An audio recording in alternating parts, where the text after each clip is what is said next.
and welcome once again to another episode of the Horizon Roundtable. I am Bob McDonald, and you can find me on Twitter at Bob McDonald.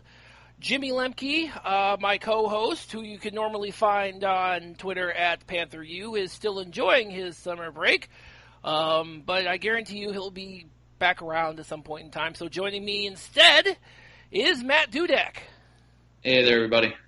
And Matt, of course, is at GrizzTalkOU, and you can follow the podcast on Twitter at HorizonRT. And I apologize ahead of time. We were completely slacking all June. We were supposed to do a bunch of stuff, and we just didn't do it because we suck. We were enjoying our summer, damn it. Yeah, until today. Well, truthfully, you might have been mildly enjoying your summer. I was cool right up until this morning. Actually, this started last week. And if you were in the vicinity of Northeast Ohio, specifically downtown Cleveland today, you might have noticed a small mushroom cloud originating from the Wolstein Center. And the reason for that is, well, Cleveland State kind of imploded today. The mushroom cloud is the perfect analogy. Things blew up.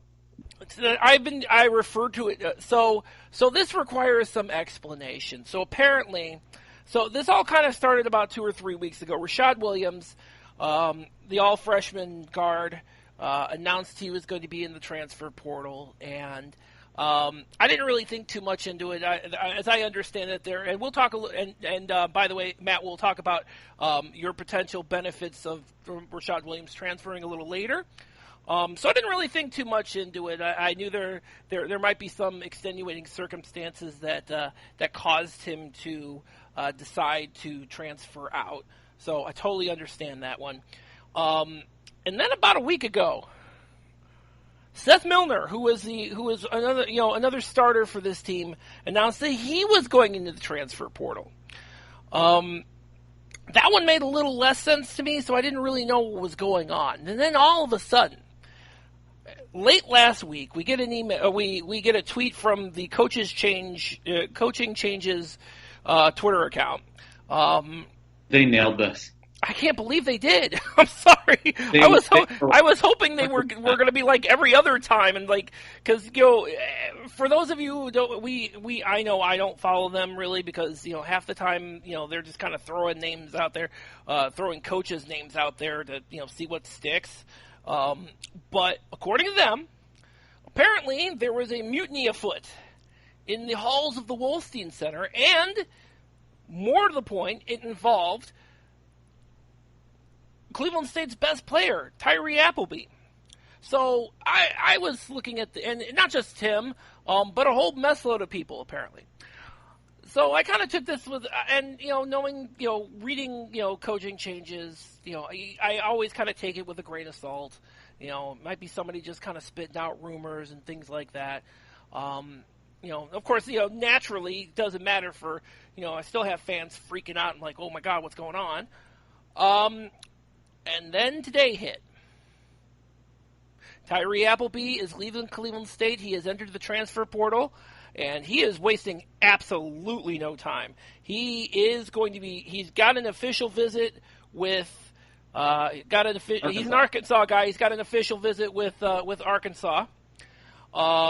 He's also heard from Florida, Tennessee, Tulane, Texas Tech, Eastern Illinois, and Iowa State.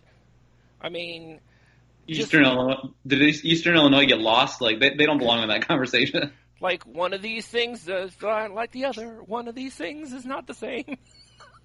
It's kind of like yes, and incidentally, but it gets better.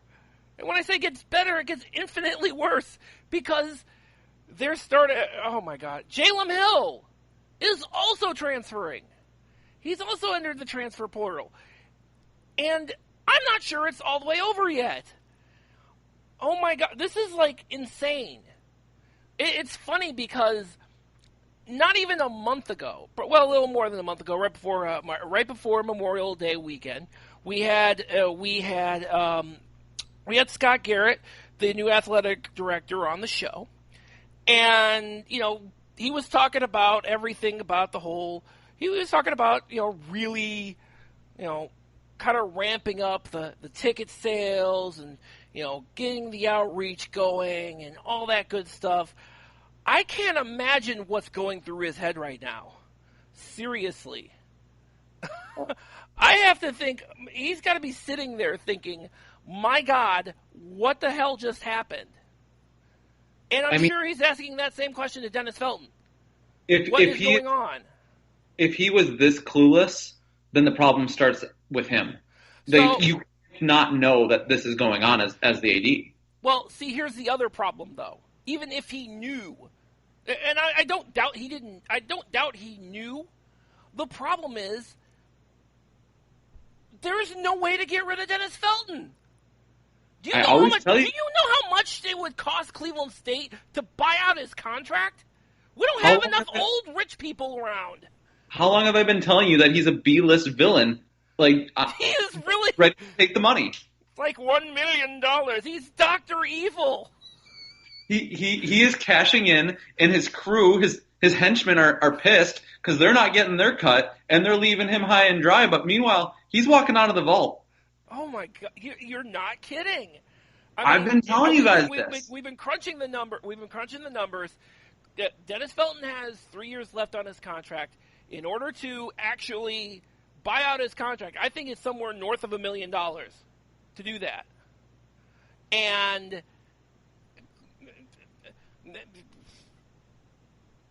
Scott Garrett's not going to be able to do that. Cleveland State's president, Harlan Sands, is a big X's and numbers guy. He's not signing off on that. He basically is going to say, you know what? Sorry, guys, you're kind of stuck. I don't know. I think Durda might be onto something here. For those of you that know John Durda, who consistently spouts off about how much Cleveland State needs to shut it down.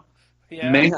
Right now, he doesn't look so bad on the shut it down front. You know what? He actually up until when coaching changes came out, up until that point in time, he was almost back on board. We almost had him back on board. You guys in Detroit Mercy could combine your rosters. I think you have a total team between both schools right now. Oh my God, this is insane. It's got to be the money issue. The only reason Dennis Felton has to be around has got to be the money issue. Because I can't think of any other reason. Yes. He's a movie villain, and he stole the money from the vault. And you know he's got it, but you can't pin it on him. It's a crime drama. I'm going to get my gift makers going on this. Like, I need Dennis Felton as Scrooge McDuck swimming around in the vault. Well, you could also, I was going with Dr. Evil holding Cleveland State ransom for $1 million. Yes, it's incredible, and again, he might not have players for next year. Well, that's the other question. I don't know who. Williams, Milner, Appleby, Hill. Those are the ones we know about. I don't know who else is leaving. I don't even know who else is. I think the only person that I know for sure is not leaving is Cash Thomas, because it's a senior year. He's just going to ride it out and just call it a career, finish up his degree, get what he needs to do, and do whatever. But everybody else, who do you? I can't even think of. Steph Kenich, is he going to be around the next year? I don't know. Spider Johnson? I don't know. Tabaji Walker? Who knows? The only ones we know for sure are actually going to be there are Cash Thomas and like the 2 or 3 JUCO guys he just brought in. Because he just signed Torrey Patton, JUCO kid. He's originally from Southern Ohio. They've got a grad transfer from Furman, Jalen Williams. So he's going to be in, and I want to say that there's a couple, another one, Raekwon Taylor. I know those 3 are at least going to be there with Cash Thomas. Everybody else is a wild card. I legitimately, in fact, anybody who follows these guys on Twitter, Instagram, whatever, talk us off the ledge, man. We gotta know who's going to be here tomorrow. You Because know, I don't know. I wish that I could help you and the rest of the Cleveland State, all 7 of you Cleveland State followers out, but honestly, I just got off the ledge myself with the Oakland stuff, so like I got nothing left in the tank to help here. No, I understand. I understand completely. I didn't think I was going to be in this situation this summer, man. We didn't either. This is, sorry, but this is some bullshit. It's just flat out, straight up crap. It is, but I just have to play the Oakland card here. I'm glad it's somebody else for a change. Well, it's Schadenfreude. I'm watching it and kind of enjoying it because it's not me. Hey, ain't talking about me.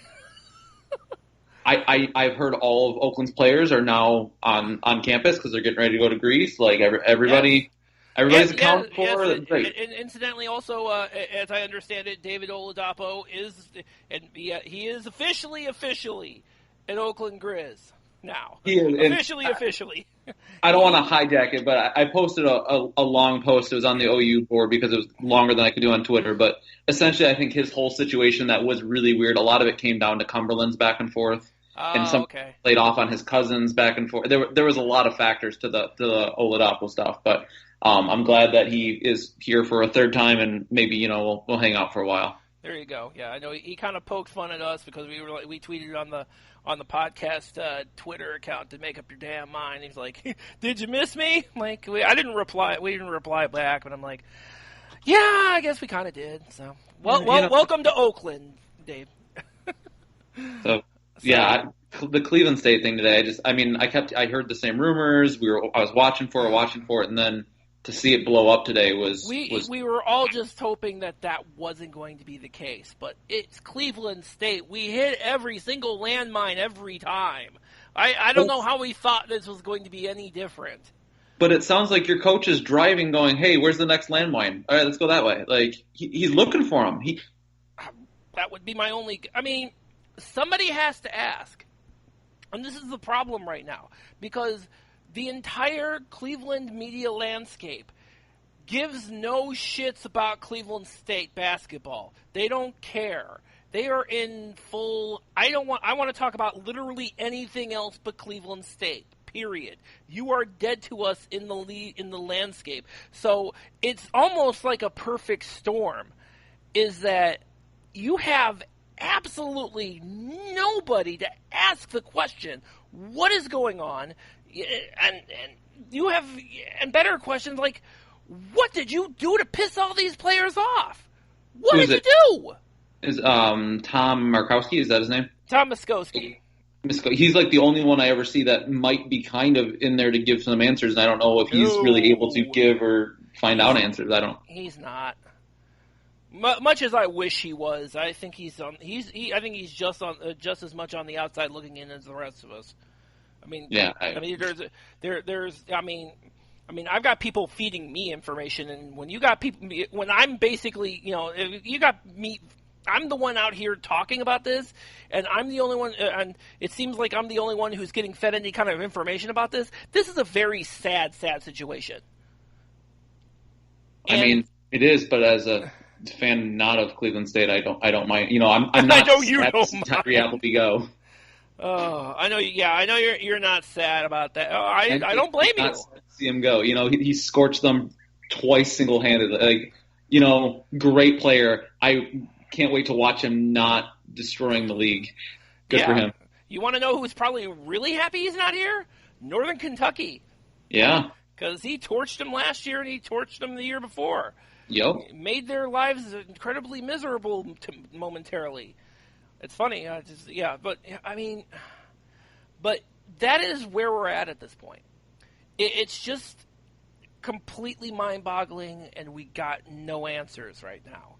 And I'm not convinced that this is not over. I'm not convinced this is over.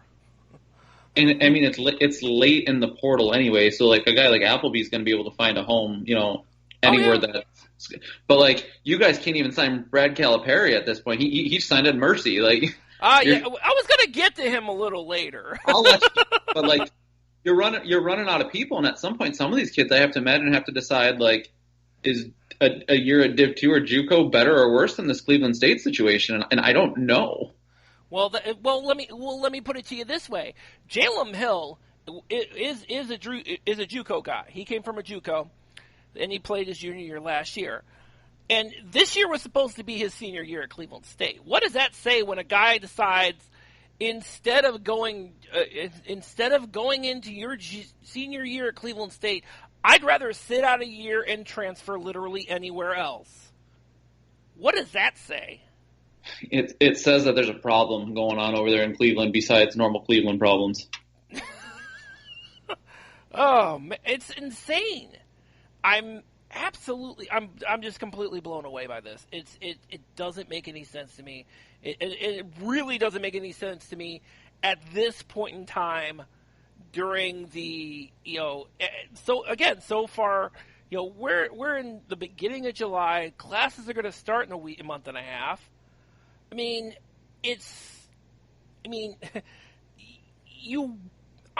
almost at a loss for words, but it's like, come on. Right before we jumped on this, I was listening to a Grizz Bites soundbite. It was Neil Roll talking to Myra, and I'm not even going to pretend to try to pronounce Myra's last name, but she runs compliance for OU. Mm-hmm. It's like a 16-minute little podcast that they put out today. Mm-hmm. Wonderful interview between those two, where Myra really breaks down this transfer portal and just like the way it's shaping the landscape. And I have to wonder, would this have happened in the past? And I don't know, but just the way, coming off of listening to that and then now talking about the situation, like, is this a portal problem? Is this I don't know. This seems like this seems like a different situation. It seems like there was a breaking point and everybody just snapped. You don't have this many. You really don't have this many people getting out of Dodge all at once for no reason other than to say, "Oh, I'm going to sign up for the transfer portal." That doesn't. Yeah, I understand. And by the way, I'm glad you mentioned the transfer portal, because I know when we had Greg Campy on, he talked a little bit about kind of how the transfer portal works a little bit. I'm still kind of trying to understand. I'll have to listen to the Grizz Butts but yeah. Yeah, I want to shout that out. It was honestly a really good listen for anyone that wants to know a little bit more about this portal and everything and how it affects things. Mind Joe Grizness is the OU compliance Twitter. Yeah, okay. Which is just a great handle anyway. But it was yeah, really good. You know what? I think they, interestingly enough, I think they do. I want to say they follow the show. I know. I thought they followed the show, but yeah, that's. They probably do, because they want to make sure that me or anyone else isn't coming on here saying anything stupid, and they're really good about reminding me sometimes as a fan that what I can and can't do, and I genuinely appreciate it, even though in the moment I'm like, damn it, but no, they're right, and I appreciate that. I don't want to get anybody or myself in any trouble ever. Oh yeah, let me tell you, I'm not connected enough to get myself in any trouble, but. No, I get it. Apparently, I can confirm that Spider Johnson is still at Cleveland State, so chalk one other person up. So we're good to go. Okay, as long as we've got we've got at least a starting 5. It looks like, at the very least. There you go. That's all you need, right? If you're Greg Campy, you add 2 more pieces on there just in case, and that's all you need is a 7-man rotation. There you go. And So, oh my God. So yeah, so as far as I know now, we have for sure. So Spider Johnson does definitely look like he's still, and I kind of figured he was still there, because I think he was tweeting out. He was tweeting out Cleveland State basketball stuff earlier today. So I was of the assumption he was still there. He's trying. You can never know, but you never know, man. It's just such a weird situation. So you got Spider coming back, and I actually like Spider's game, so I'm actually looking forward to seeing him next year. Probably a little more than but anyway. So you got him, you got Jalen Williams, the Furman transfer, you've got Raekwon Taylor and Torrey Patton and Cash Thomas. There's your starting 5. Good luck, guys. Hope you guys don't foul out, or it's going to be 5-on-4, and then we're going to be in deep shit. Like I said, I hope to hear more. I doubt we will, because that's just the nature of small-time or mid-major college basketball, especially when no one's covering the team out there. But we'd love to see more. It is, yeah. It's. I mean, this is a level of frustration I didn't think we were going to have to put up with this year, but yet here we are. And right before a holiday weekend, damn it. What is wrong with you? They had to find new beaches before the Thursday, you know? I guess so, man. Lake Erie wasn't doing it for them. I guess so. And, I'm sorry. What lakes are in Arkansas? See, yeah, you don't know either. Pig slop? I don't know. I have no idea. Oh God. I don't know. I've been through Arkansas. I don't hate Arkansas. There's little lakes. Yeah. Okay. Well. All right. Fine. Fair enough. I mean, well, also they're on the banks of the Mississippi too, so there you got that. Yeah. So I did that one. You do have that, and you know as I understand it, I've never been over in that general area, so that I understand that the mighty Mississippi is a sight to see. So, but I'll go ahead and take your guys' word for it on that one, mostly because I mean I don't go anywhere. So that's kind of where we're at. Yeah, that's kind of where we're at. We 5 guys who are for sure going to be at Cleveland State, and then I don't know about anybody else. But incidentally, and I want to get back into. I actually want to get back to back to the Rashad Williams situation because and I'm sure Matt, I'm sure you're very interested in this because as I understand it, he's garnered a great deal of interest from Greg Campy at Oakland. So a couple days ago, maybe less than a week ago, I can't remember when. Steve Bell, who covers a lot of prep hoops and everything, tweeted out that Rashad was at OU. Steve Bell was covering it for one of the high school camps. OU does a really nice job and gets a lot of great Michigan teams and even some teams from Ohio for their team camps. But Rashad was apparently there. There was a retweet from Campy that didn't confirm that he's going to be a Grizzly, but kind of alluded to it. Maybe if you read into it, I'm not. Maybe that's just hopeful thinking from all of us. But from everything I've heard from a couple other little sources, he's going to be a Grizzly, which is great. Unfortunately, it seems to be mostly because I think it's his dad or somebody in his family's not feeling well. And so you never want to see a transfer due to family things like that. But hopefully whoever it is well and gets to see him play more with him being closer. Selfishly, Rashad fits the OU offense incredibly well as a 3-point shooter that can spread the floor. I mean, he will flourish under Campy, giving him the green light to shoot.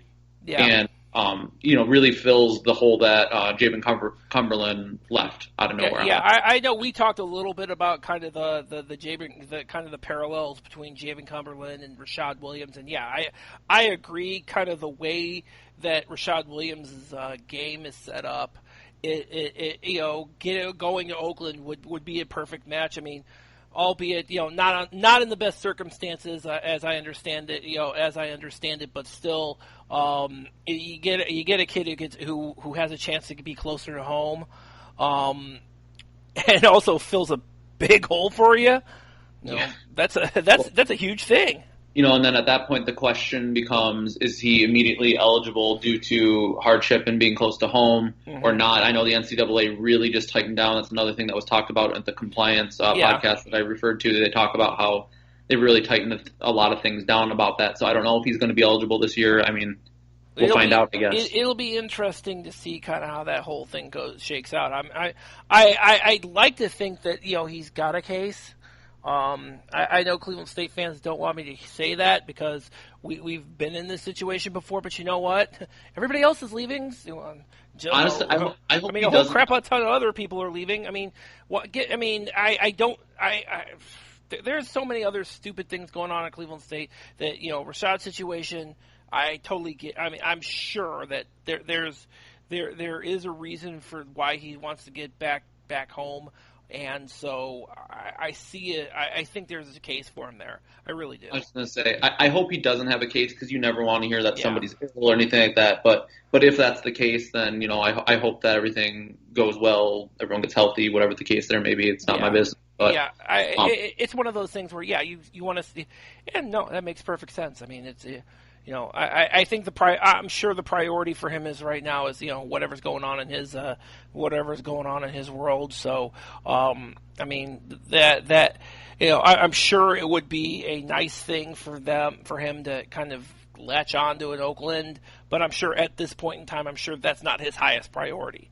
I'm sure it is a priority to get transferred to a school closer to home, but not necessarily the top priority for him, obviously. And it shouldn't be. And I mean, It'll be interesting to see. Oakland does have a foreign trip coming up in, I think, early August to Greece. It'll be interesting to see if he's a part of that. That's from what I've heard. It sounds like that'll be when we really find out who's on this OU roster. I think we have it figured out now. Awesome. But yeah, it took a minute, but I'm pretty sure we know who's on this team. But that's, I guess, when we find out. Well, it's better than Detroit. I still can't figure out who's on their team. Hey, they've got Brad Calipari. Brad Calipari, yes. Yes. He's got a blue check mark. He's got to be important. So yes, everybody. So if you haven't heard, obviously Detroit Mercy has quite a few. Still had quite a few spots left over. And one of them was filled with Brad Calipari, who if the name sounds familiar, yeah, same guy. not his dad, him. Now I understand. Now he was he a walk on at Kentucky, and he was just looking for a. I believe he was. I think he was end of the bench. From my understanding. But I also think out of high school, to be fair, whether it's because his dad is who his dad is or not, he did have other offers. It's not like that was his only offer, but he chose to be the end of the bench at Kentucky and learn under dad for a bit. Okay. Which, I get it. I'm not knocking that. I mean, you'll knock it later on when you're playing them, but right now it's fine. I think it's funny to go from watching basketball with 15,000 of your friends to playing and handing the ball to Antoine Davis with 200 people watching, but I guess that's your choice. It was either UDM or Hampton, so it's not like he had major offers coming in, and he probably just wants to play after watching a lot of basketball for a couple of years. And there's definitely minutes to be had at Mercy. Oh, there absolutely is. If he'd waited, maybe he could have gone to Cleveland State. He could have been their leading scorer. Well, but Detroit Mercy has the advantage of he has the chance to play next to Antoine Davis. So I mean, I would love to play next to Antoine Davis. My goal was to bring the ball up without losing it, hand it to him, and take my assist. Great. There you go. I'm going to lead the NCAA in assists because I'm going to just make sure that he gets the ball where he wants it, and then he can do his job. Perfect. I love to make fun of Mercy. I have nothing bad to say about Antoine Davis. No. It's absolutely. Oh, that's funny. But yeah, but yeah, I mean, it does fill a need for them. I mean, there's kind of, aside from Antoine and Davis, there's kind of a dearth in the backcourt, so that does kind of fill a need for them. It really does. I know they've signed a kid from, I think it was Belgium recently. They're starting to fill a roster, but I think they're kind of struggling, kind of like last year too. Well, the other thing too, and this still kind of lingers over them, is that whole APR thing. There's still not really much of an answer for that, because they still haven't kind of officially gotten off the hook, because as I think we alluded to during the Greg Campy episode, Detroit Mercy was one of the schools that got hit with the low APR, and therefore is ineligible for postseason. I will be shocked if this one doesn't get turned over, because it was very clear. It was pretty much Jermaine Jackson and Jack Valentine that tipped the scale, so they would not be eligible. And go figure, those two have been at LIU Brooklyn but didn't enroll until this year, so it hit Mercy. And I will be shocked if that one doesn't get overturned. As much as I would love to poke fun at Mercy for an entire year when they're not even eligible. Well, that's the other thing too, and this is kind of the other thing too is that you have the way that how would that have affected, if it actually if that APR ban was, for some reasons that escape me, upheld? What kind of a monkey wrench does that throw into the Horizon League tournament? I mean, as if that wasn't a big old complicated mess to begin with. I mean, that would just make it even more complicated. One seed gets a bye, probably. I guess, unless they're still going to go with unless they're still going with that whole 8-team nonsense. At which point in time, I don't know. Yeah. So that's something to look forward to. I'm sincerely hoping that's not going to be the case next year. I sincerely hope I know they've been really hung up on this whole they were really hung up on this whole 8-team tournament business. I'm really hoping that's not the case next year, for obvious reasons, because I suspect that my team is going to be back down at the bottom again. You guys, IUPUI, because they got hit pretty hard. I don't know if they've really reloaded much after. That's they got hit about as hard as they lose Cameron Justice, which I can say is about the equivalent of losing Tyree Appleby. I mean, yes.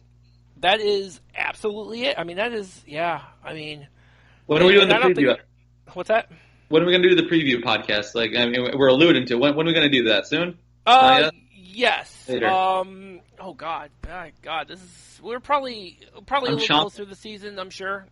I don't doubt it. I mean, I'm sure we'll get all into that eventually. I know. I don't know. Once you guys figure out who's on your team. I'm hopefully more than 5 people. That'd be nice.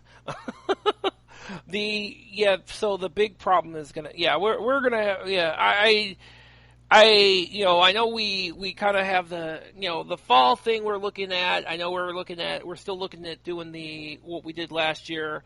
We want to get the student media back involved. I know we've had a couple of them on during the season, so I'm looking forward to having them on. The fall fan thing we're definitely doing, obviously, because why not? Hopefully we can get fans from every school this time. That seems to be a general problem these days. I don't understand that. All the fans are in the portal too. All the fans are in the portal. I know Phil's in the portal. So yeah, we're still going to be doing that. I know this month. I know we will have another conversation with Rashad Phillips. We're definitely going to be doing that. And next month, I know we haven't talked about it a lot, guys. I know we haven't posted anything about it recently. One of the things that we are doing with our website, horizonroundtable.com, is we want to start adding content. We want to have regular columns from each of the Horizon League schools. I know we've talked to a few folks. Looks like we do have a few slots already filled, which reminds me I have to get back to those folks and ask them again. If you guys are still interested. But yeah, we are again. And we're going to probably we're going to kick that off with a podcast in August. So that's going to be something I'm looking forward to. I was hoping we could get a couple of other folks. I know we talked. I know I came across John Vargo from the Warren Tribune Chronicle, who covers Youngstown State. I'm looking to get him on here soon. And among other people, I'm sure there's plenty of other people I can think of. But yeah, that's kind of how everything is shaping up. And then we'll get into and then of course, as you know, we'll get into our regular band of madness coming into. The one thing that we didn't get to do, and this is actually something we were planning to do, we were actually going to have an episode where we invited family members of players. Yeah, I remember that. Yeah, I know. Gloria White, who's the grandmother of Kenny Pittman. Kenny Pittman, thank you. She was gung ho, absolutely on board, and I feel bad. Gloria, I'm really sorry. We're going to try to get this done. I don't know when, but we're going to get it done. Hey, Gloria, she's awesome. Yeah, I know. I just felt so. It's one of those things where we just the summer we all kind of get scattered to the 4 winds. I mean, there's not a whole hell of a lot. There's not a whole hell of a lot going on. Unless there's the entire Cleveland, half of the Cleveland State teams decides to leave. Hope this doesn't happen. By the way, hope this doesn't happen to anybody else this off season. It would be very. I thought for sure we were all going to avoid this gigantic, grenade of, roster implosion, from anyone. How this continues to hit us is beyond me. I mean, Cleveland State's not that bad, people. You're killing me here. I didn't spend all that freaking money to get 2 degrees because Cleveland State's a crap hole. It is not a crap hole. No, you spent it so Dennis Felton could swim around in it after his hike was complete. Well, no, I didn't know that. Well, and now I know where my alumni donations go. Don't forget, McLean is guilty in this deal too. He's the side henchman right now, but he's also a movie villain. So don't forget about him. He's number 2. Oh man, this is. Yeah, I was hoping to skate into the Rashad Phillips podcast without any major drama. Then, woof. Good night.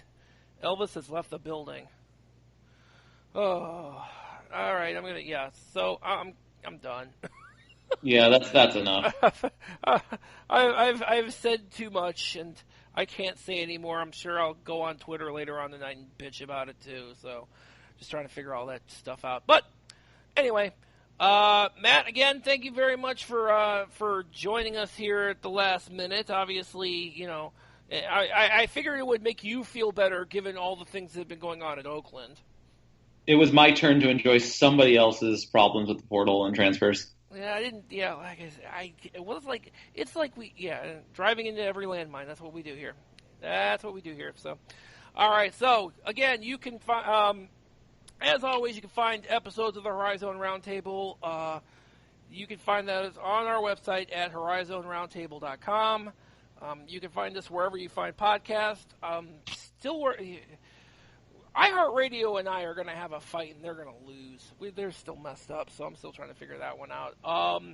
But you can also find, like I said, you can find us anywhere else you can find podcasts. And you can also pull us up on your Amazon and Amazon Echo and your Google Home devices. So that's it. And honestly, I wish it was under better circumstances, but hey, thanks for listening.